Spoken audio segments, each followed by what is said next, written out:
Hello everyone. तो चलिए आज का क्लास स्टार्ट करते हैं। और आज के क्लास को स्टार्ट करने से पहले मैं आपको कुछ एडिशनल बातें बता देता हूं कि मैं हमेशा से ग्रेजुएट लेवल के स्टूडेंट को पढ़ाया हूं। जैसे एसएससी की तैयारी कर रहे हो, बैंकिंग की तैयारी करते हो या फिर टीजीटी पीजीटी की तैयारी करते हो, उनके लिए मैं इंग्लिश हमेशा से पढ़ाते आया हूँ। लेकिन मैं कुछ महीनों से ऑफलाइन क्लास ले रहा हूँ, क्लास 11th और 12th के बच्चों के लिए। इसलिए मेरी कोशिश ये है कि हमारे जितने ऑफलाइन के बच्चे हैं उनके लिए एक एडिशनल फ़ायदा ये हो कि जहाँ भी किसी को किसी सेंटेंस में भी डाउट होता है तो उसको वीडियो को देख सकते हो, है ना।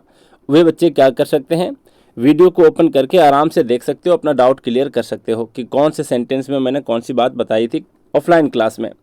हालांकि अगर आप ऑफलाइन मेरे से नहीं भी पढ़ते हो, और मुझे लगता है किसी से पढ़ने की आवश्यकता भी नहीं पड़ेगी अगर आप इतने डिटेल में अच्छे से हर चीज़ों को पढ़ोगे। मेरा जो पैटर्न होगा आपको पढ़ाने का, ये मैं एक बार आपको बता देता हूँ।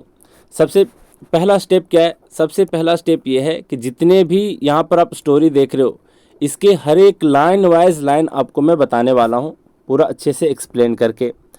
दूसरा स्टेप है कि इसमें जितने सारे वर्ड्स आए हैं सब का सब मैं हिंदी मीनिंग के साथ देने वाला हूँ, ताकि जितने भी हिंदी बेल्ट के स्टूडेंट हैं उनको अंग्रेजी समझने में ज़रा सा भी दिक्कत ना हो। थर्ड स्टेप आपका होगा कि आपके एग्ज़ाम पैटर्न के बेसिस पर, जैसे कि ऑब्जेक्टिव क्वेश्चन पूछे जाते हैं एमसीक्यू वाले, वो सारे क्वेश्चंस भी कराने वाला हूँ। शॉर्ट क्वेश्चंस आंसर्स भी कराने वाला हूँ। लॉन्ग क्वेश्चंस आंसर्स भी सारे के सारे कराने वाला हूँ। तो मुझे लगता है कि आप हर चीज़ को समझ गए, है ना। यहाँ से हम लोग आगे बढ़ेंगे, हर चीज़ को देखेंगे। और सिर्फ इतना ही नहीं, फोर्थ स्टेप सबसे ज़्यादा इम्पॉर्टेंट है। उसमें क्या होने वाला है, फोर्थ स्टेप में टेस्ट लेंगे, है ना। आपकी टेस्ट करेंगे, ऑनलाइन टेस्ट लगाओगे एमसीक्यू के, और जितने सारे यहाँ पर वर्ड सीखते हो उसके पूरा का पूरा टेस्ट आपको मिलने वाला है। अपनी टेस्ट भी कर सकते हो कि आप अंग्रेजी सीख रहे हो या नहीं सीख रहे।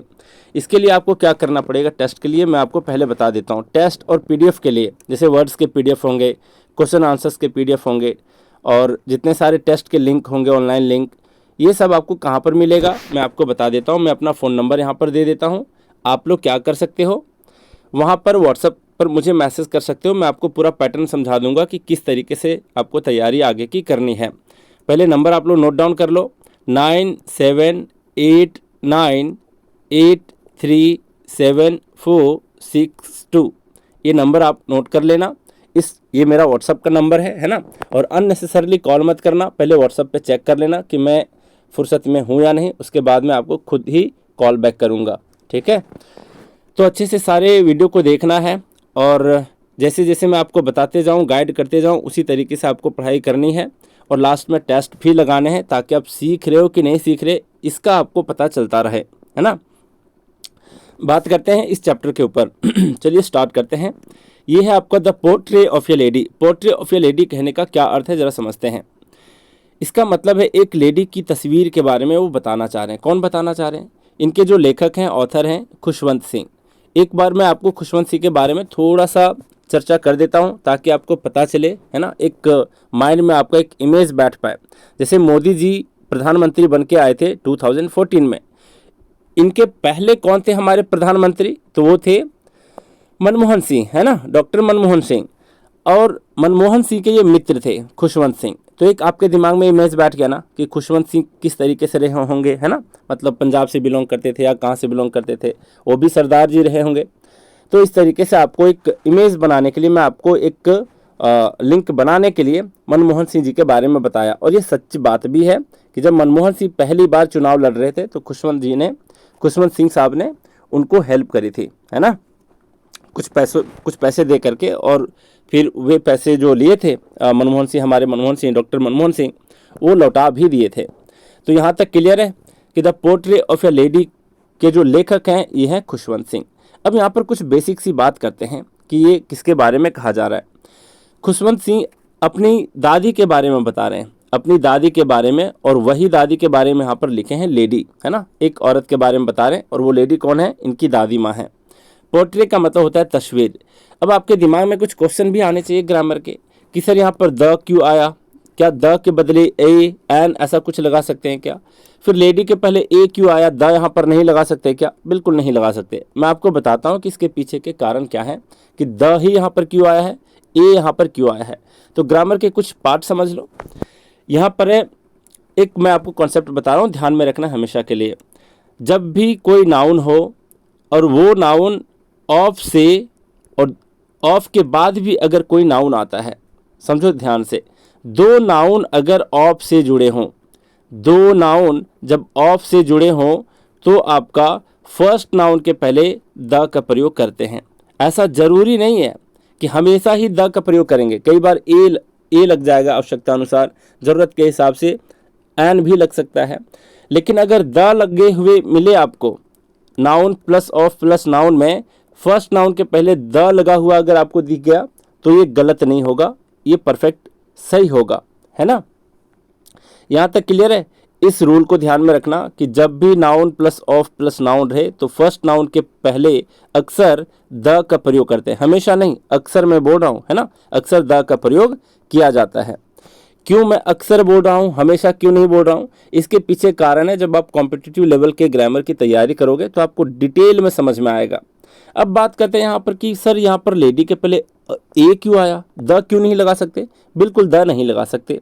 जरा बात करते हैं यहाँ पर ए क्यों आया, या फिर क्या बिना ए का यहाँ पर लेडी को रख सकते थे, बिना ए को लगाए? तो नहीं, आपको यहाँ पर ए लगाना ही पड़ेगा। कैसे लगाते हैं जरा ध्यान से समझो। इसके पीछे का ग्रामर क्या है?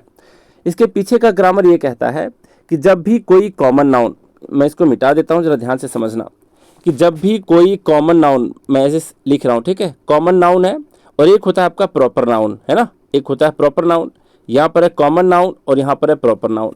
तो जब भी कोई कॉमन नाउन सिंगुलर में रहे, ध्यान रखना, किसमें? सिंगुलर में अगर कोई भी आपका कॉमन नाउन रहे तो वो बिना किसी डिटरमाइनर का नहीं आता। अब आप कहोगे सर डिटरमाइनर क्या होता है? तो अभी के लिए आप बस इतना समझो कि ए या फिर एन को हम कहते हैं एक तरह का डिटरमाइनर, द को भी कहते हैं ना, मतलब पूरा आर्टिकल्स चैप्टर को डिटरमाइनर के अंदर पढ़ा जाता है। तो यहाँ पर बस समझेंगे कि ए क्यों आया। तो ध्यान रखना कि जब भी कोई कॉमन नाउन अगर सिंगुलर में हो तो वो किसी बिना डिटरमाइनर का कभी आ ही नहीं सकता, है ना। तो यहाँ पर बात करते हैं लेडी।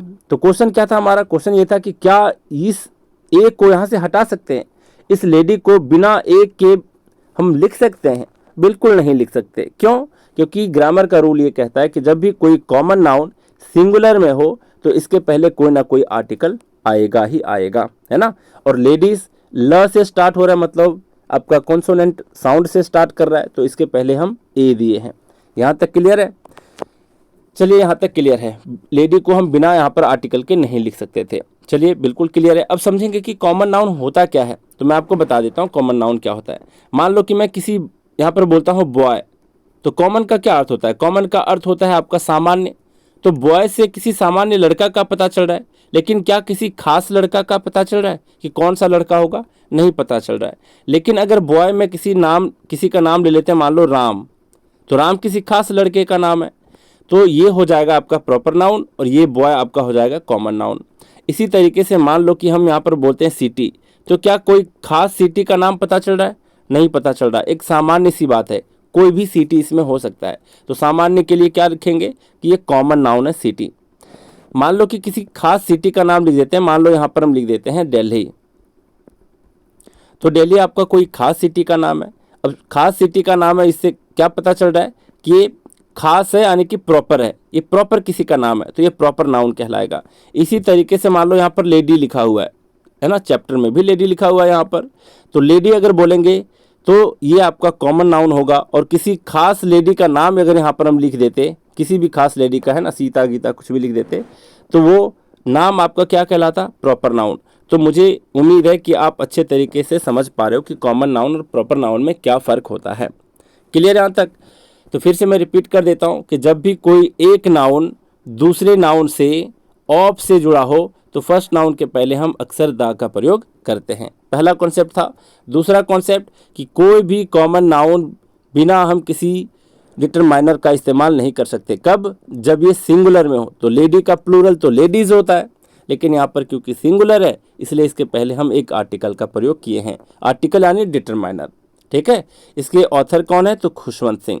ध्यान में रखना कि खुशवंत सिंह आपके डॉक्टर मनमोहन सिंह के मतलब हमारे पूर्व जो प्रधानमंत्री थे उनके मित्र थे।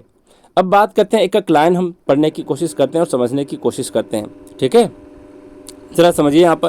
यहाँ दिया notice these expressions in the text.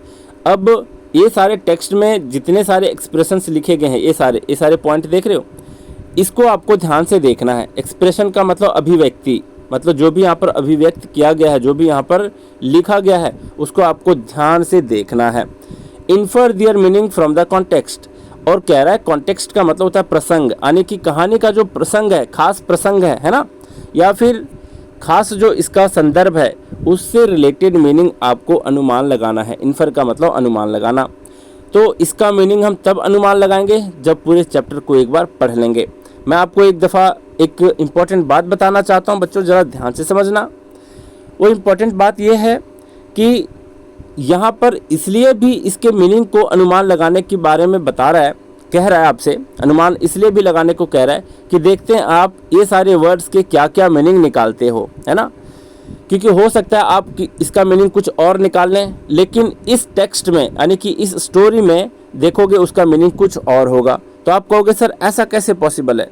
ज़रा मैं 2 सेकंड के लिए फ़ैन ऑफ कर लेता हूँ, ठीक है, नॉइज़ आ रही होगी आपको। अब जरा बात करते हैं। ऐसा इसलिए वो कह रहे हैं कि कॉन्टेक्स्ट से संबंधित ही, यानी कि जो संदर्भ है कहानी का, जो प्रसंग है कहानी का, उसी से रिलेटेड मीनिंग निकालना है, अनुमान लगाना है। ऐसा इसलिए कहा जा रहा है आपसे, ताकि ऐसा ना हो कि आप जो मीनिंग जानते हो उसका मीनिंग निकाल लिए, लेकिन कहानी में उसका मीनिंग निकल रहा है कुछ और। तो सर ऐसा कैसे पॉसिबल है? हाँ जी, ऐसा ही पॉसिबल है। इसलिए पॉसिबल है क्योंकि इंग्लिश वर्ड्स के एक मीनिंग नहीं, कई सारे मीनिंग्स होते हैं। तो हो सकता है आप उसका मीनिंग कुछ और जानते हो और आपके सर आपके लिए कुछ और बता रहे हैं, तो उस समय चौंकना नहीं है कि हम तो कोई और मीनिंग जान रहे थे, सर तो पगला गए हैं, बिल्कुल कुछ और ही मीनिंग बता रहे हैं। जी नहीं, सर आपको सही मीनिंग बता रहे हैं और वही मीनिंग बता रहे हैं जो आपकी स्टोरी है उसका जो कॉन्टेक्स्ट आपको कह रहा है ना। तो सटीक मीनिंग आपके सर बताते जाएंगे, आपको बिल्कुल टेंशन नहीं लेना है। हम इसके बारे में लास्ट में देखेंगे, वैसे नहीं भी देखेंगे तो चलेगा, स्टोरी पढ़ने के बाद सब कुछ आप समझ जाओगे। यहाँ पर स्टार्ट करते हैं। अच्छा, जरा एक बात समझना, यहाँ पर है एक लेडी की कहानी के बारे में, और वो लेडी कौन होती हैं? लेखक जो खुशवंत सिंह हैं, इनकी दादी माँ होती हैं। तो आपके चैप्टर में, फर्स्ट चैप्टर में ही क्यों दिया गया? कहने का मतलब है 11th क्लास के बच्चों को ही क्यों पढ़ाया जा रहा है दादी माँ के बारे में? ऐसा इसलिए पढ़ाया जा रहा है क्योंकि मेरा ऐसा मानना है, मेरा ऐसा ऑब्जर्वेशन है कि आप जिस उम्र के पड़ाव में हो, ऑलमोस्ट आप में से सभी के जो दादी माँ हैं वो ऑलमोस्ट 60 क्रॉस कर चुकी होंगी, है ना। तो 60 क्रॉस करने के बाद क्या होता है कि बहुत लोग क्या करते हैं, मैं देखा हुआ हूँ अपनी सोसाइटी में ही, कई बार देखा हुआ हूँ कि अपनी दादी माँ को अलग थलग लोग छोड़ देते हैं, बातें तक नहीं करते। अरे छोड़ो, बूढ़े हो गए, क्या उनसे बात करेंगे, है ना। लेकिन ऐसा आपको बिल्कुल नहीं करना है। आप इस कहानी में देखोगे कि कैसे अपनी दादी माँ से ये बहुत ज़्यादा प्यार करते हैं खुशवंत सिंह, है ना। कैसी दोस्ती है उन दोनों के बीच, ठीक है। और बहुत सारे इमोशन को भी समझोगे, बहुत सारे भावनाएं हैं इसमें। तो कहने का अर्थ ये है कि आपको इसलिए फर्स्ट चैप्टर में ही बताया जा रहा है ताकि आप अपनी दादी माँ से इन्हीं के तरीके से लगाव रख सको, उनसे बातें करो, है ना। बिल्कुल इग्नोर मत किया करो। हो सकता है आपकी दादी माँ थोड़ी से झगड़ालू हों, आपकी मम्मी के साथ पटरी ना खाता हो, लेकिन ऐसा नहीं है कि इसके बावजूद भी हम दादी माँ को इग्नोर करें, बिल्कुल नहीं, है ना। क्यों ऐसा नहीं? क्योंकि आपकी दादी माँ और आपकी मम्मी के बीच पटरी नहीं खाने के कई कारण हो सकते हैं। जैसे कि एक तो जनरेशन गैप, आपकी मम्मी मॉडर्न हो सकती हैं, आपकी दादी माँ पुराने ज़माने की हो सकती हैं। तो थोड़ा सा मैनेज करके चलना पड़ेगा, ऐसा मानना पड़ेगा कि वो पुराने ज़माने की हैं और हम लोग मॉडर्न ज़माने के हैं। तो हो सकता है हमारे सोच में फ़र्क हो, इसके बावजूद भी आपको अपनी दादी माँ से लगाव बना के रखना ही चाहिए। ऐसा इसलिए भी क्योंकि आप में से कई सारे ऐसे लोग हैं, है ना। ऐसे लोग क्या मतलब, मैक्सिमम भी बोलना गलत है, ऑलमोस्ट सब के सब, है ना। अगर शादी ना करो तो अलग की बात है, लेकिन अगर शादी करोगे तो एक ना एक दिन दादा बनोगे, एक दिन दादी बनोगे, है ना। तो घर का ऐसा माहौल होना चाहिए कि ऐसी परंपरा चलानी चाहिए घर में कि हर एक दादी माँ की सेवा होना अनिवार्य है, तभी तो हमारी भी सेवा की जाएगी हमारे नाती पोते के थ्रू, है ना। तो इसलिए ऐसा घर का माहौल होना बहुत ज़रूरी है। और किसी भी बूढ़े बूढ़ी को घर में एकांत अलग थलग नहीं पड़े रहना देना चाहिए, है ना। उनसे बातें करनी चाहिए, उनको जोक सुनाने चाहिए, दादाजी के बारे में कहानियाँ पूछनी चाहिए कि आप लोग जवानी में क्या करते थे, कैसे मस्ती करते थे, है ना, कैसे गुजारा चलता था आपका। तो इन सारी बातों का ध्यान में रखना चाहिए। और यदा कदा ही नहीं, ऑलमोस्ट डेली बेसिस पर आपको अपनी दादी माँ से और फिर वृद्ध दादाजी से बातें जरूर करनी चाहिए। चलिए अब आगे बढ़ते हैं। आगे स्टोरी का क्या कह रहा है, यहाँ पर स्टोरी का प्रसंग जरा देखते हैं। यहाँ पर ऑथर कह रहे हैं माई ग्रैंड मदर, मतलब मेरी दादी माँ, लाइक एवरीबडीज ग्रैंड मदर, जो बाकी लोग जितने हैं उनकी ग्रैंड मदर की ही तरह थी, was an old woman. Obviously old woman है, मतलब आप तो मेरी दादी माँ हो, आपकी दादी माँ हो, वो हमेशा बूढ़ी ही होंगी, है ना, क्योंकि आप जिस समय पैदा लिए तो उनका भी एज मतलब काफ़ी हो चुका होगा। तो मेरी दादी माँ बाकियों की दादी माँ की तरह क्या थी, ओल्ड वुमन थी। चलिए यहाँ तक सही है। She had been old and wrinkled for the 20 years that I had known her. अब यहाँ पर कह रहा है कि जो मैं 20 सालों से उनको जान रहा हूँ, है ना, किनको, अपनी दादी माँ को, शी हैड बीन ओल्ड, वो हमेशा बूढ़ी ही दिखती थी, मतलब बूढ़ी ही थी, एंड रिंकल्ड फॉर 20 years, यानी कि 20 सालों से मैं देख रहा हूँ, क्या 20 सालों से देख रहा हूँ कि उनके चेहरे पर काफ़ी ज़्यादा रिंकल्स थे, है ना। रिंकल्स आने की झुर्रियाँ, झुर्रियाँ मतलब समझते हो, जैसे बूढ़े एज में क्या हो जाता है, लोगों के चेहरे सिकुड़ जाते हैं और चेहरे पर बहुत ज़्यादा लाइन खींचे जाते हैं ना, तो इसी लाइनिंग को कहते हैं हम रिंकल। एक सेकेंड रुकना, बहुत गर्मी है भाई। अब जरा बात करते हैं आगे। यहाँ पर क्या कह रहा है कि people said that she had once been young and pretty. लोग ऐसा कहते थे कि एक समय में, अपने ज़माने में, वो बहुत ही यंग थी, यानी कि जवान थी, और बहुत ज़्यादा प्रेटी थी, मतलब बहुत ज़्यादा सुंदर थी, and had even had a husband, और यहाँ तक कि उनके एक हस्बैंड भी थे।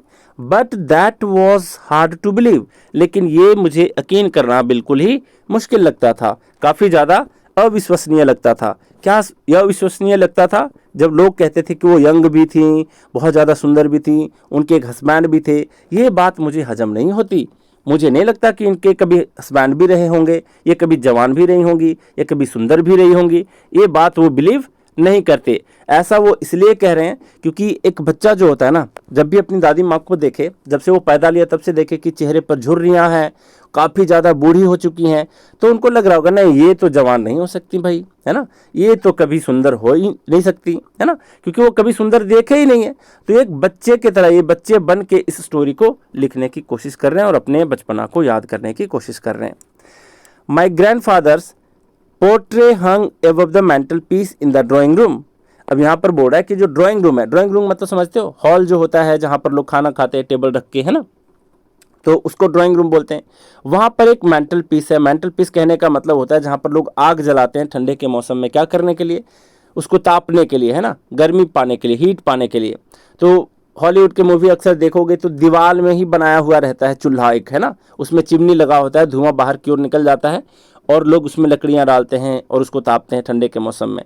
तो ड्राइंग रूम में जो एक मेंटल पीस बना हुआ है, इसको अलमीरा से भी समझ सकते हैं, अलमारी टाइप का भी। मेंटल पीस का दो अर्थ होता है, जिसको एक बोलते हैं अंगीठी, अंगीठी मतलब जहाँ पर हम लकड़ी जला के तापते हैं, और दूसरा मीनिंग होता है शेल्फ, यानी कि अलमीरा टाइप का, है ना। तो जो ड्राइंग रूम में मेंटल पीस है यानी अंगीठी है, उसके ऊपर क्या लटका हुआ है, मेरे दादाजी का पोर्ट्रेट लटका हुआ, यानी तस्वीर लटका हुआ है। अब अपने दादाजी के बारे में बता रहे हैं। ही ओर अ बिग टर्बन, वो एक बड़े से पगड़ी पहने हुए थे, एंड लूज फिटिंग क्लोथ्स, और बहुत ही ढीला ढाला कपड़े पहने हुए थे। कौन? इनके दादाजी। His long white beard covered the best part of his chest and he looked at least 100 years old। अब यहाँ बोल रहे हैं कि उनके जो लंबे और सफ़ेद दाढ़ी थी, है ना, वो कहाँ तक कवर करी हुई थी? Best part of his chest. इसका कहने का अर्थ है कि चेस्ट के मैक्सिमम पार्ट को उनके सफ़ेद सफ़ेद दाढ़ी घेर करके रखी हुई थी, कवर करके रखी हुई थी। And he looked at least 100 years old, और वो दिखने में कम से कम तो 100 साल के लगते ही थे। आगे है he did not look the sort of person who would have a wife or children। अब देखो कैसे अपने दादाजी के ऊपर शक कर रहे हैं कि वो इस कदर के इंसान नहीं लगते, इस तरह के इंसान नहीं लगते कि उनकी कोई वाइफ रही होंगी और बच्चे भी रहे होंगे। अब क्यों ऐसा शक कर रहे हैं? उनके भी सूरत के ऊपर ये थोड़ा सा बखान कर रहे हैं ना, कि वो दिखने में भी ऐसे नहीं है कि उनकी वाइफ रही होंगी, बच्चे रहे होंगे, है ना। और वो थोड़ा मजाक के अंदाज में कहते हैं कि लगते तो नहीं कि उनकी कोई वाइफ भी होगी, उनके कोई बच्चे भी होंगे। लेकिन आगे क्या कह रहे हैं? ही लुक्ड एज इफ, वो दिखने में ऐसे लगते हैं जैसे कि he could only have lots and lots of grand children, कि उनकी वाइफ और चिल्ड्रन तो नहीं थे, लेकिन दिखने में ऐसे लगते हैं जैसे मानो उनके बहुत सारे ग्रैंड चिल्ड्रन रहे होंगे। ग्रैंड चिल्ड्रन यानी नाती पोते, है ना। तो इसका ये सेंस निकलता है कि वो दिखने में इतने बूढ़े लगते थे, इतने बूढ़े कि शायद उनकी कोई वाइफ नहीं थी, कोई बच्चे नहीं थे, है ना, लेकिन इनके बहुत सारे छोटे नाती पोते रहे होंगे। इनके उम्र को देखते हुए वो ऐसा बता रहे हैं। As for my grandmother being young and pretty, जैसे कि मेरी दादी माँ बहुत ही ज़्यादा यंग थी, जवान थी। The thought was almost revolting, ये विचार मुझे थोड़ा सा रिवोल्टिंग लगता है। रिवोल्ट का मतलब होता है विद्रोह करना, विरोध करना, है ना। तो उन्हीं बातों को लेकर के ये कह रहे हैं कि वो अंग भी थी और प्रेटी भी थी, ऐसा मुझे यकीन नहीं होता, है ना। That is hard to believe. Same sense निकलता है कि ये विचार जो है ना, ये लगभग रिवोल्टिंग है, विश्वास करना मुश्किल है, या फिर ये विरोधाभास पैदा करता है। रिवोल्टिंग मतलब यहाँ पर विरोधाभास, मतलब ये दोनों बातों में मुझे मतलब जम नहीं रहा है ना, कि ये कभी अंग भी रही होंगी, कभी प्रेटी भी रही होंगी, है ना। फिर आगे क्या कह रहा है? She often told us of the games she used to play as a child, वो अक्सर वो क्या किया करती थी, वो जो बचपन में गेम खेला करती थी एज अ चाइल्ड, है ना, बच्चे में वो जो गेम खेला करती थी उसके बारे में वो बताया करती थी।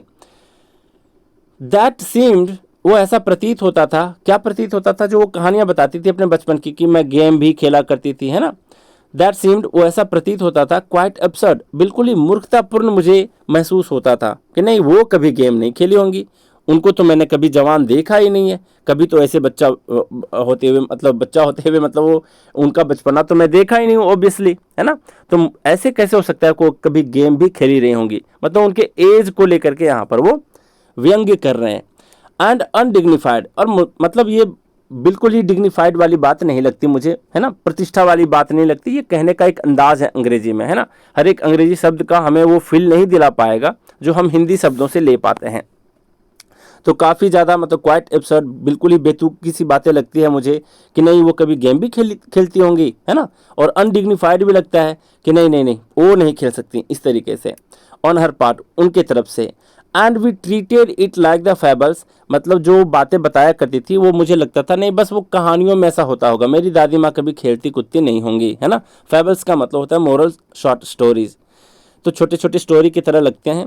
Of the prophets she used to tell us, जो कहानी वो हमेशा प्रॉफिट्स के बारे में, प्रॉफिट का बहुत सारा अर्थ निकलता है यहाँ पर, संदेश वाहक भी बोल सकते हैं, मतलब खास करके जो देवी देवताएं हैं उनकी जो कहानियाँ वो हमेशा छोटी छोटी फैबल्स बताया करती थी, छोटी स्टोरी बताया करती थी। उन्हीं स्टोरी में से एक मुझे लगा करता था कि अच्छा वो कभी खेला करती होंगी, हकीकत में वो खेलती नहीं होंगी, ऐसा उनको लगता है ना। किनको? ऑथर को, खुशवंत सिंह को। फिर अगला पैराग्राफ क्या है? She had always been short and fat, वो हमेशा छोटी थी, मतलब कद की नाटी थी, एंड मोटी थी, एंड स्लाइटली बेंट, और थोड़ी सी झुकी हुई थी। Her face was a crisscross of wrinkles running from everywhere to everywhere, है ना। मतलब उनका जो फेस था वो बिल्कुल ही आड़े तिरछे रिंकल से भरा पड़ा था। Running from everywhere to everywhere, मतलब जहां से भी देखो उनके चेहरे पर हर जगह रिंकल्स ही रिंकल्स थे, है ना। क्रीज क्रॉस का मतलब आड़े तिरछे, है ना, मतलब आड़े तिरछे कहने का मतलब इस तरीके से, है ना, इस तरीके से, मतलब कोई सीधी लाइन में एक पैटर्न में नहीं था, उसको बोलते हैं क्रिस क्रॉस, जिग जैग वे में। फिर हम बोलते हैं नो, नहीं, वी वर सर्टेन, हम लोग निश्चित थे, she had always been as we had known her, हम निश्चित थे किस चीज़ को लेकर के कि वो वैसा ही हमेशा रही होंगी जैसा हम उन्हें जानते आ रहे हैं, है ना। ओल्ड मतलब कैसे? बूढ़ी, है ना, ओल्ड काफ़ी बूढ़ी। सो टेरिबली ओल्ड, इतने भयानक तरीके से ओल्ड, टेरिबली का मतलब भयानक भी होता है, टेरिबली का मतलब बहुत ज़्यादा के सेंस में भी होता है। तो इतने ज़्यादा बूढ़ी, that she could not have grown older, कि उसके बाद वो कभी और ज़्यादा ओल्ड हुई ही नहीं। And had stayed at the same age, और उसी एज में वो हमेशा ही स्टे कर गई, यानी कि ठहरी हुई थी, कभी बढ़ती नहीं थी। फॉर 20 ईयर्स, वो 20 सालों में, है ना, मतलब वो 20 साल से अपनी दादी माँ को जान रहे हैं, ऐसा वो बताने की कोशिश कर रहे हैं। She could never have been pretty, वो कभी सुंदर नहीं रही होंगी। But she was always beautiful, लेकिन वो हमेशा से सुंदर थी। अब यहाँ से थोड़ा सा एक व्यंग्य आता है। क्या, एक तरफ वो कह रहे हैं कि वो प्रेटी नहीं थी यानी सुंदर नहीं थी, दूसरी तरफ वो कह रहे हैं नहीं नहीं वो हमेशा ही ब्यूटीफुल थी। अब दोनों शब्द का मतलब सुंदर होता है, तो वो बताना क्या चाहते हैं? वो बताना चाहते हैं कि जब से मैं उनको जानता हूँ, 20 सालों से जब से मैं उनको जानता हूँ, वो प्रेटी बिल्कुल नहीं थी, तो उनको दिखने में सुंदर नहीं लगती थी। मतलब बाय फेस वो कह रहे हैं कि सुंदर नहीं थी, लेकिन वो बहुत ज़्यादा हमेशा से ऑलवेज ब्यूटीफुल थी, मतलब हमेशा बहुत ज़्यादा सुंदर थी, यानी दिल से बहुत ज़्यादा सुंदर थी।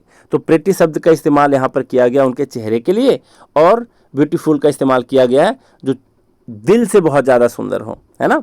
तो दिल से बहुत ज़्यादा सुंदर थी। आगे की कहानी पढ़ेंगे तब आपको पता चलेगा कि कितनी सुंदर थी दिल की, है ना, हमें भी पता चलेगा। काफ़ी ज़्यादा इमोशन भी है स्टोरी में।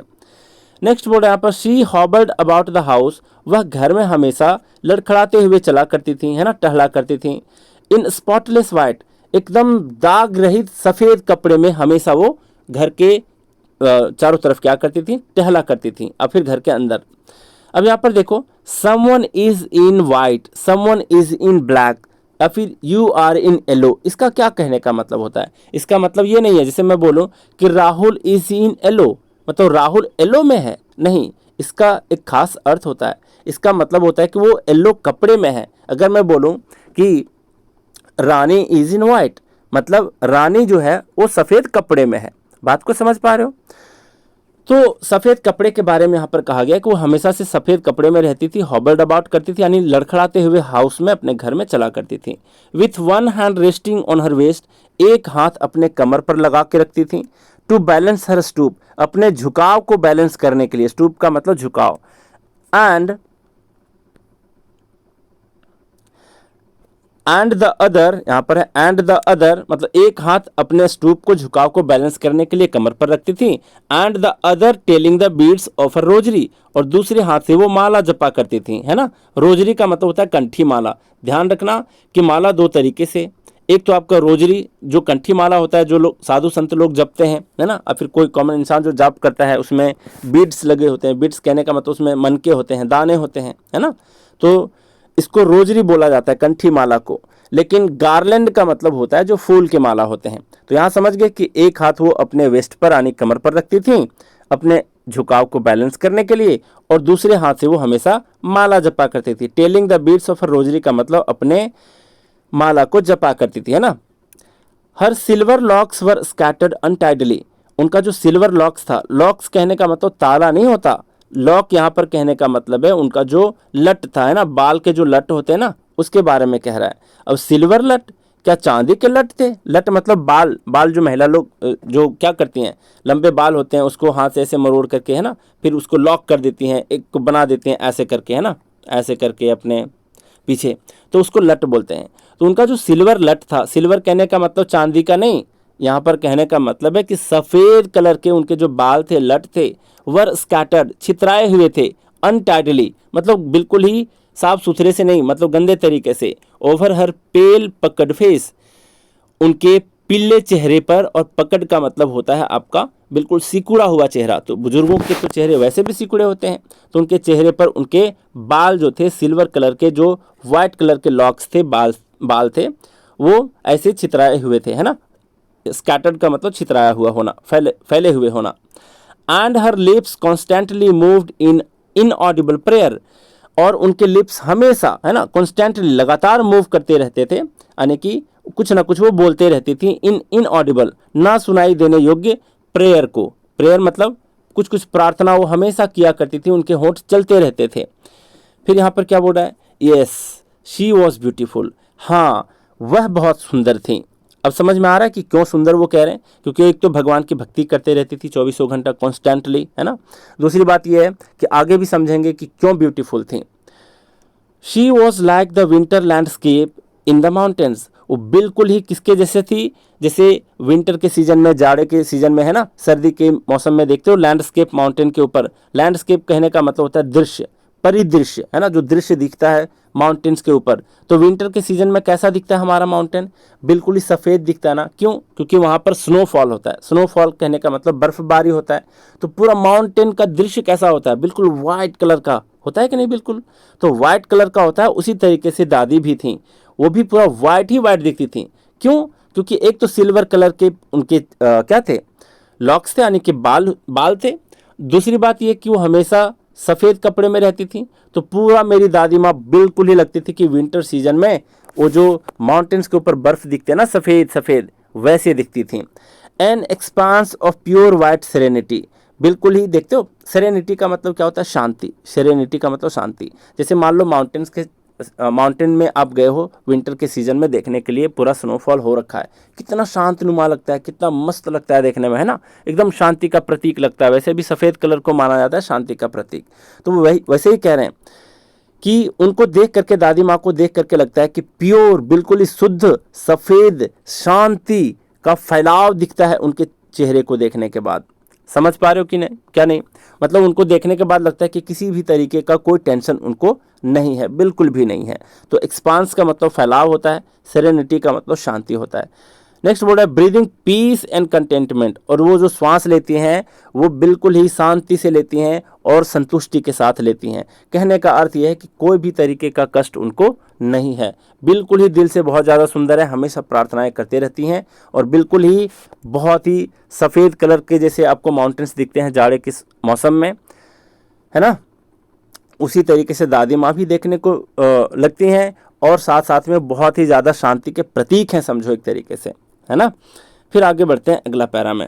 यहाँ पर अगला पैराग्राफ कह रहा है कि my grand mother and I were good friends, मैं और मेरी जो दादी माँ थे, हम दोनों बहुत ही अच्छे फ्रेंड्स थे। My parents left me with her when they went to live in the city and we were constantly together, मेरे माता पिता हमें, मतलब मुझे, उनके साथ छोड़ दिए। कब? when they went to live in the city, जब वो शहर में रहने को चले गए थे, मतलब मेरे माता पिता जब शहर चले गए तो मुझे अपनी दादी माँ के पास छोड़ गए। And we were constantly together, उसके बाद लगातार मैं और मेरी दादी माँ एक साथ रहा करते थे। She used to wake me up in the morning, वो मुझे सुबह में उठाया करती थी। And get me ready for school, और मुझे स्कूल के लिए तैयार भी किया करती थी। She said her morning prayer in a monotonous sing song while she bathed and dressed me. अब यहाँ पर समझते हैं यहाँ पर क्या कहने की कोशिश है, कि वह हमेशा मॉर्निंग के जो प्रेयर थे, प्रार्थनाएं थी, है ना, वो हमेशा गाया करती थी सिंग सॉन्ग वे में, गाने की तरह। मोनोटोनस सिंग सॉन्ग, मोनोटोनस कहने का मतलब होता है बिल्कुल बोरिंग सा। मोनोटोनस का मतलब क्या होता है? बिल्कुल ही बोरिंग, है ना, उबा देने वाला, है ना, जिसको बार बार सुनो तो बोर हो जाओ, है ना। तो उसी साउंड में वो हमेशा प्रेयर किया करती थी। कब? वाइल सी बाथ्ड एंड ड्रेस्ड मी, जब वो मुझे नहलाया करती और मुझे ड्रेसअप किया करती। किसके लिए? स्कूल के लिए। In the hope that I would listen, इस होप में, इस आशा में वो प्रेयर को सुनाया करती थी कि एक दिन मैं उनको सुनूंगा। आई वुड लिसन, एक दिन मैं उनको सुनूं। And get to know it by heart, और मैं उन्हें याद भी कर लूं, है ना। इसलिए मेरे सामने वो बार बार हमेशा नहलाने के समय में, ड्रेसअप करने के समय में हमेशा मेरे सामने प्रेयर किया करती थी, ताकि मैं ध्यान से सुनूं और उनको लर्न करूं by heart. Get it by heart का मतलब होता है सीखना, है ना, मतलब याद करना। फिर आगे बढ़े, I listened because I loved her voice, मैं इसलिए सुना करता था क्योंकि मुझे उनके वॉइस से बहुत ही ज़्यादा प्यार था। बट नेवर बॉदर, लेकिन मैं कभी फिक्र नहीं किया, टू लर्न इट, इसको सीखने का कभी फिक्र नहीं किया। क्या? प्रेयर सीखने की कोशिश वो कभी नहीं किए। Then she would fetch my wooden slate, तब उसके बाद क्या करती हैं वो? मेरे लकड़ी के स्लेट लाती, विच सी हैड ऑलरेडी वॉश्ड, जिसको वो पहले से ही धो करके रखती थी। जब मैं स्कूल से आता था, है ना, तो वो धो करके रखती थी। And plastered with yellow chalk, और उसको येलो चॉक से क्या करती? पीले कलर के चॉक से उसको प्लास्टर कर दिया करती। A tiny earthen ink pot, earthen का मतलब क्या होता है? अर्थ का मतलब होता है धरती, लेकिन अर्थ का मतलब मिट्टी भी होता है ना, सॉइल भी होता है। तो मिट्टी के बने को इंक पॉट भी लाती। इंक पॉट कहने का मतलब जिसमें इंक को रखा जाता है ना। टाइनी मतलब बहुत छोटा सा इंक पॉट को लाती। एंड अ रेड पेन, और एक रेड पेन भी लाती। Tie them all in a bundle, और सबको एक बंडल में बांध देती। And hand it to me, और उसके बाद मुझे थमा देती, है ना, मेरे हाथ में थमा देती। हैंड इट टू मी का मतलब मुझे थमा देती। After a breakfast of a thick stale chapati with a little butter and sugar spread on it. अब ब्रेकफास्ट करने के बाद, और क्या क्या ब्रेकफास्ट करने के बाद, ये तो एक मोटी सी रोटी खाते थे यानी कि चपाती खाते थे, स्टेल का मतलब बासी चपाती खाते थे, रात की बनी हुई रोटी को खाते थे, विथ ए लिटिल बटर मतलब थोड़े से उसमें से मक्खन लगा देती थी, है ना, उसके ऊपर, उस बासी चपाती के ऊपर, and sugar spread on it, और थोड़े से चीनी भी उस पर लगा दिया करती थी, है ना। उसके बाद क्या करते, वी वेंट टू स्कूल, और हम दोनों ही स्कूल चले जाते थे। कौन कौन, दादी माँ और मैं यहाँ पर कहने का क्या मतलब है, खुशवंत सिंह जो इनके ऑथर हैं। She carried several stale chapatis with her, और अपने साथ क्या लेकर के जाया करती थी, कुछ बासी चापाती को भी लेकर के जाया करती थी। फॉर विलेज डॉग, जो गांव के कुत्ते होते थे उनके लिए वो क्या करती थी, कुछ बासी चापाती अपने साथ ले जाया करती थी। नेक्स्ट कह रहा है, my grandmother always went to school with me, मेरी ग्रैंड मदर हमेशा मेरे साथ स्कूल जाया करती थी, बिकॉज क्योंकि the school was attach to the temple, क्योंकि स्कूल जो था वो अटैच था किससे, एक मंदिर से। The priest taught us the alphabet, priest जो वहाँ के पुजारी थे वो हमें अल्फ़ाबेट सिखाया करते थे, मतलब ABCD वगैरह सिखाया करते थे, और फिर क ख ग जो भी उनके अपना लोकल लैंग्वेज हुआ होगा, है ना, उनके अल्फ़ाबेट सिखाया करते थे। एंड द मॉर्निंग प्रेयर, और साथ में प्रिस्ट क्या सिखाया करते थे, मॉर्निंग के प्रेयर, है ना, प्रार्थनाएं भी सिखाया करते थे। While the children sat in rows, जब बच्चे पंक्ति में बैठा हुआ करते थे, on either side of the veranda, veranda जो था उनके दोनों साइड में क्या कौन बैठे हुए थे, पंक्ति में सारे बच्चे बैठे हुए थे। सिंगिंग द अल्फ़ाबेट और द प्रेयर, या तो वो अल्फ़ाबेट गा रहे होते थे या फिर मॉर्निंग के प्रेयर गा रहे होते थे, कौन, बच्चे। इन ए कोरस, कोरस कहने का मतलब क्या होता है, कोरस का मतलब होता है कि जब कुछ गायक के दल होते हैं ना एक साथ जो गाते हैं तो उसको कहा जाता है कोरस, तो गायक के दल को कहा जाता है कोरस, मतलब बच्चे यहाँ पर कोरस की तरह गा रहे होते हैं अल्फ़ाबेट और मॉर्निंग के prayer. My grandmother sat inside reading the scriptures, और मंदिर के अंदर में बैठ के मेरी दादी माँ क्या पढ़ रही होती थी, स्क्रिप्चर्स पढ़ रही होती थी। स्क्रिप्चर कहने का मतलब होता है धार्मिक ग्रंथ, है ना। अब यहाँ पर आप पढ़ोगे तो आपको पता चलेगा कि वो एक सिख धर्म को मानने वाली रही होंगी, है ना, तो उनके ग्रंथ क्या रहे होंगे, खास करके जो सिख धर्म को फॉलो करते हैं वो अपने गुरु ग्रंथ साहिब को फॉलो करते हैं। जैसे हिंदुइज्म में मानते हैं सब भागवत गीता को, कुरान मानते हैं आपके इस्लामिक को, मतलब इस्लामिक लोग, है ना, और बाइबल को कौन पढ़ते हैं, आपके क्रिश्चियन लोग। तो इसी तरीके से ये भी अपने साथ स्क्रिप्चर्स ले जाया करती थी और वहाँ पर पढ़ा करती थी। तो ऐसा मान करके चल सकते हैं कि उनका जो स्क्रिप्चर्स रहा होगा वो गुरु ग्रंथ साहिब रहा होगा, जो सिख धर्म के पवित्र पुस्तक माने जाते हैं, है ना। नेक्स्ट है, when we had both finished, जब हम दोनों खत्म कर चुके होते थे, तो क्या क्या खत्म कर चुके होते थे, ये अपना पाठशाला में पाठ खत्म कर चुके होते थे, मतलब पढ़ाई वहाँ पर खत्म कर चुके होते थे, और ये अपना स्क्रिप्चर पढ़ करके खत्म कर चुकी होती थी। उसके बाद क्या करती, we would walk back together, उसके बाद हम दोनों एक साथ वापिस आ जाते घर की तरफ। This time the village dogs would meet us, इसी समय विलेज के जो डॉग्स थे, स्ट्रीट डॉग्स थे, वो हमें मिला करते थे at the temple door, temple के डोर पर। They followed us to our home, और वो हमारे पीछे पीछे घर तक आते थे। ग्रॉलिंग मतलब गुर्राते हुए, and fighting with each other, और एक दूसरे से झगड़े करते हुए हमारे घर तक फॉलो करते थे। किस लिए एक दूसरे से झगड़ते थे कुत्ते, for the chapatis we threw to them, अब उनके लिए जो हम लोग चापातीस फेंका करते थे खाने के लिए, है ना, उन्हीं के लिए आपस में लड़ते झगड़ते रहते थे, गुर्राते हुए हमारे घर तक हम दोनों को फॉलो करते हुए आते थे। तो यहाँ तक देखोगे आप क्या, उनके कुत्ते के प्रेम को, है ना, उनकी दादी माँ के कुत्ते का प्रेम को देखोगे। नेक्स्ट बोल रहा है यहाँ पर, when my parents were comfortably settled in the city, when my parents were comfortably settled in the city, मतलब जब शहर में हमारे माता पिता आराम से वहाँ पर सेटल्ड कर चुके थे, बस चुके थे।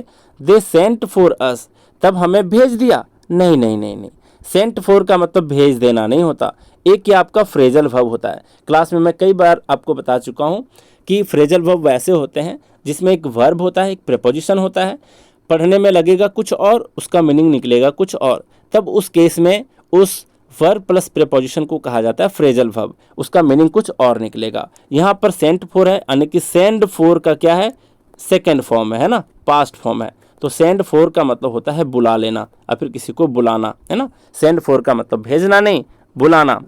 तो किनको बुला लिए, जब शहर में हमारे माता पिता आराम से सेटल्ड हो गए तो हम दोनों को वहाँ पर बुला लिए, कहाँ पर, शहर में। That was a turning point in our friendship. वो हमारे फ्रेंडशिप का मतलब दादी माँ और मेरे बीच के फ्रेंडशिप का एक नया मोड़ था, टर्निंग पॉइंट था, है ना। ऑल्दो यद्यपि यानी कि हालांकि we share the same room, हम दोनों एक ही रूम शेयर किया करते थे। My grandmother no longer came to school with me, हम भले ही शहर जाने के बाद भी एक ही रूम में सोया करते थे, रूम शेयर किया करते थे, लेकिन उसके बाद वो हमारे साथ मतलब मेरे साथ कभी भी स्कूल नहीं जाने लगी। फिर क्या है, I used to go to an English school in a motor bus. अब मोटर बस पे हम क्या जाया करते थे, इंग्लिश स्कूल जाया करते थे। पहले की तरह नहीं था, गांव की तरह कि दादी माँ मेरे साथ साथ जाती हैं और वापस साथ भी आती हैं, ऐसा नहीं था। इंग्लिश स्कूल में हम जाना स्टार्ट कर दिए शहर में, और किससे जाने लगे, मोटर बस में। तो ऑब्वियस सी बात है कि उन दोनों के बीच फ्रेंडशिप थोड़ी सी कम हो जाएगी, है ना, क्योंकि हमेशा साथ में रहती थी गाँव में, अब तो साथ में नहीं आने जाने लगी। There were no dogs in the streets, अब गली में कोई कुत्ते भी नहीं थे। And she took to feeding sparrows in the courtyard of our city house, जो शहर के घर थे उसके कोर्ट यार्ड में, कोर्ट यार्ड का मतलब होता है आंगन या फिर प्रांगण, वहां पर उसने नया काम शुरू कर दिया। क्या काम, स्पैरोज को खिलाने का काम। स्पैरो क्या होता है, एक छोटे छोटे पक्षी होते हैं ना, छोटे छोटे पक्षी जिसको गौरैया बोलते हैं हम। तो गौरैया पक्षी को नया एक मतलब खिलाने का काम वो शुरू कर दी। यहाँ पर शुरू करने का इंग्लिश क्या है, यहाँ पर है टेक टू। जैसे यहाँ पर था ना सेंड फॉर का पास्ट फॉर्म, सेंट फॉर मतलब बुलाना, इसी तरीके से फ्रेजल वर्ब होता है आपका टेक टू। टेक टू का मतलब होता है स्टार्ट करना। और ध्यान देना, इसके दो मीनिंग मैं बता देता हूँ। टेक टू का एक मीनिंग होता है स्टार्ट करना, प्रारंभ करना, शुरू करना, और दूसरा मीनिंग होता है कि किसी चीज़ को पसंद करना, है ना, कोई काम को पसंद करना। तो दोनों इसमें फिट बैठ रहा है कि वो स्पैरो को खिलाने का काम शुरू कर दी और फिर पसंद करने लगी, क्योंकि यहाँ पर कुत्ते तो थे नहीं गली में, है ना। आगे क्या कह रहा है जरा देखते हैं। As the years rolled by, जैसे जैसे समय बीतता गया, जैसे जैसे साल बीतते गए, we saw less of each other, हम एक दूसरे से कम ही मिलने लगे। सॉ का मतलब सी का सेकेंड फॉर्म है। सी का मतलब सिर्फ आपका देखना नहीं होता, सी का मतलब मिलना भी होता है। जैसे मैं बोलूँ ना कि I am going to meet my friend, तो मैं अपने दोस्त से मिलने जा रहा हूँ। लेकिन अगर इसको ही दूसरे शब्दों में बोलें I am going to see my friend, तो इसका मतलब ये नहीं कि मैं अपने दोस्त को देखने जा रहा हूँ, नहीं, इसका मतलब भी होता है मैं अपने दोस्त से मिलने जा रहा हूँ। तो सी का मतलब यहाँ पर मिलने से है कि जैसे जैसे समय बीतता गया, साल बीतते गए, we saw less of each other, हम एक दूसरे को कम ही मिलने लगे। For some time she continued to wake me up, मतलब कुछ दिनों के लिए वो क्या करें, कुछ समय के लिए वो हमेशा मुझे जगाते रहें, जैसे गांव में जगाने की आदत थी उनकी। And get me ready for school, और कुछ समय के लिए हमें स्कूल के लिए भी वो तैयार करती रहीं। नेक्स्ट है when I came to back, जब मैं वापस आ जाता, शी वुड आस्क, मतलब कहाँ से वापस आ जाता, स्कूल से। शी वुड आस्क मी, वो मुझे पूछा करती, what the teacher had taught me, कि टीचर ने मुझे क्या सिखाया। I would tell her in English words, I would tell her English words and little things of Western science, मैं उन्हें अंग्रेजी के कुछ शब्द बताया करता था और कुछ वेस्टर्न जो पश्चिमी सभ्यता में साइंस के टॉपिक्स थे उनको मैं कुछ छोटे छोटे टॉपिक्स बताया करता था। एंड लर्निंग, और जो भी मैं वहाँ पर सीखा करता था उसको मैं बताया करता था। जैसे क्या क्या वो सीखा करते थे, द लॉ ऑफ ग्रेविटी, है ना, गुरुत्वाकर्षण के नियम बताते थे वो। आर्किमिडीज का प्रिंसिपल, आर्किमिडीज का प्रिंसिपल जो बच्चे जानते हो वो मुझे बता सकते हो कमेंट में। वैसे मैं क्लास में तो सब कुछ बता चुका हूँ, है ना, साइंस के भी टॉपिक से कुछ वर्ड आ जाते हैं तो भी मैं वहाँ पर एक्सप्लेन करता हूँ। टाइम की कमी के कारण आप मुझे बताओगे आर्किमिडीज का प्रिंसिपल आपको आता है कि नहीं आता, लॉ ऑफ ग्रेविटी आता है कि नहीं। अगर किसी को आता है तो आप मुझे ज़रूर कमेंट करना। और क्या क्या बताया करते वो कि स्कूल में क्या क्या सीखते थे, ये सारे प्रिंसिपल सिखा करते थे, है ना, साइंस के टॉपिक सिखा करते थे। द वर्ल्ड बीइंग राउंड, और ये भी सिखा करते थे कि भैया ये जो दुनिया है वो गोल है, ये भी सिखा करते थे। तो ये सारी बातें वो किन को बता रहे हैं, अपनी दादी माँ को। क्यों बता रहे हैं, क्योंकि दादी माँ पूछती उनको वापस आने पर, है ना, कि क्या क्या सीखा आज क्लास में, तो यही सारी बातें वो बताया करते थे। दिस मेड हर अनहैप्पी, अब इतना कुछ बताया उसके बाद भी वो नाखुश थी, नाराज थी, है ना। अब देखो यहाँ पर एक सेंटेंस आया, दिस मेड हर अनहैप्पी, इसका मतलब क्या होता है। जैसे मैं बोलूं कि उसने मुझे हंसाया, तो इसको क्या बोलोगे इंग्लिश सेंटेंस में, इसको बोलोगे ही मेड मी लाफ। क्या बोलोगे, ही मेड मी लाफ। समझ रहे हो क्या नहीं, तो ये एक फिक्स तरीके का स्ट्रक्चर है। ही मेड मी लाफ का मतलब उसने मुझे हंसाया, उसने मुझे रुलाया का क्या बोलेंगे, ही मेड मी क्राई। समझ रहे हो? तो इसी तरीके से यहाँ पर है दिस मेड हर अनहैप्पी, इस बात ने उसको नाराज किया, है ना। कौन सी बात? कि अच्छा वेस्टर्न कल्चर की चीज़ों को अब तुम सीखने लगे, अंग्रेजी के शब्द भी सीखने लगे, ये तो बहुत बुरी बात है। और किस लिए वो नाराज हुई, आगे सुनो। She could not help me with my lesson, अब वो मुझे मेरे लेसन में मतलब सीखने में वो अब मदद नहीं कर सकती थी, है ना, क्योंकि मैं अंग्रेजी के शब्द सीखने लग गए थे, साइंस भी सीखने लग गया था, है ना। She did not believe in the things they taught at the English school, वो इन चीज़ों में बिल्कुल भरोसा नहीं करती थी, विश्वास नहीं करती थी जो इंग्लिश स्कूल में सिखाया जा रहा था। एंड वॉज डिस्ट्रेस्ड, और बहुत ही ज़्यादा परेशान थी इस चीज़ को सोच करके, that there was no teaching about God, कि क्या वहाँ पर भगवान के बारे में कुछ नहीं सिखाया जाता। इन्हीं चीज़ों को लेकर के वो बहुत ज़्यादा परेशान रहने लगी। एंड द स्क्रिप्चर्स, और कुछ धार्मिक ग्रंथ भी नहीं सिखाए जा रहे वहाँ पर। One day I announce that we were being given music lesson, और एक दिन मैं घोषणा किया, मतलब उनको बताया कि मुझे वहाँ पर म्यूजिक के लेसन भी दिए जा रहे हैं, यानी कि संगीत भी सिखाए जा रहे हैं। फिर यहाँ पर क्या बोल रहा है, शी वॉज वेरी डिस्टर्ब्ड, अब वो ये सुनते ही बहुत ज़्यादा डिस्टर्ब हो गई, बहुत ज़्यादा परेशान हो गई। क्यों भाई? इसलिए क्योंकि to her music had lewd associations, उनके लिए संगीत जो था वो बहुत ही अशिष्ट और अभद्र संबंध रखता है। मतलब म्यूजिक का जो संबंध है वो बिल्कुल ही अभद्रता से है, बिल्कुल ही क्या है, अशिष्टता से है, मतलब सीधे साधे लोगों के लिए नहीं है, है ना। एसोसिएशन का मतलब संबंध, और ल्यूड का मतलब बहुत ही ज़्यादा अशिष्ट। It was the monopoly of harlots, मतलब म्यूजिक जो था ये वेश्याओं के लिए था, ये, है ना। मोनोपोली का मतलब होता है एकाधिकार, मतलब दूसरे के अधिकार का चीज़ नहीं है म्यूजिक, वो दादी माँ ऐसा समझती हैं, है ना। ये हार्लॉट्स के लिए है। हार्लॉट का मतलब होता है जो बैड कैरेक्टर के लोग जो होते हैं उनके लिए इस शब्द आता है हार्लॉट्स, यानी वेश्याओं के लिए। एंड बेगर्स, और ये किन के लिए होते हैं, भिखारियों के लिए। And not meant for gentle folks, और सीधे साधे आम पब्लिक के लिए म्यूजिक नहीं होता है, ऐसा उनकी दादी माँ समझती थी। She said nothing but her silence meant disapproval, वो बोली तो कुछ नहीं, है ना, बोली कुछ नहीं, लेकिन उनकी जो चुप्पी है, साइलेंस जो है ना, वो उससे पता चल गया कि ये मेरी बातों से डिसअप्रूव कर रही हैं, है ना, मेरी बातों से सहमत बिल्कुल नहीं है। She rarely talked to me after that, उसके बाद वो शायद ही मेरे से कभी बात करी थी, है ना, मतलब कभी कभी बातें किया करती थी, पहले की तरह हमेशा जैसे बातें किया करती थी उस तरीके से बात नहीं करती थी। ठीक है, अब जरा देख लेते हैं और कितने पैराग्राफ्स बचे हुए हैं। हाँ, कुछ और बचे हुए हैं, तो मेरे विचार से इसको अभी यहीं तक रखते हैं, है ना, क्योंकि बहुत लंबी वीडियो अगर बन जाएगी तो आप भी बोर हो जाओगे, है ना। और जिस उम्र में आप चलते जा रहे हो, इंटरमीडिएट में पहुंच गए, तो आपको लॉन्ग सिटिंग की हैबिट डालनी ही होगी, है ना। लंबे समय के लिए बैठने की आदत आपको डालनी पड़ेगी, क्योंकि बड़े हो रहे हो, धीरे धीरे कंपटीशन फेस करोगे, तो कंपटीशन कैसे क्लियर कर पाओगे, कोई भी कॉम्पिटिटिव एग्जाम आप कैसे निकाल पाओगे, जो लॉन्ग सिटिंग की आदत होगी तभी तो। इसलिए थोड़े से लंबे भी वीडियो बन जाए तो उसको अच्छे से देख लिया करना। सेकेंड पार्ट में जल्दी ही बना के अपलोड कर दूंगा, आराम से उसको देखा करना। चलिए आज का क्लास यहीं पर रैप अप करते हैं। Thank you very much.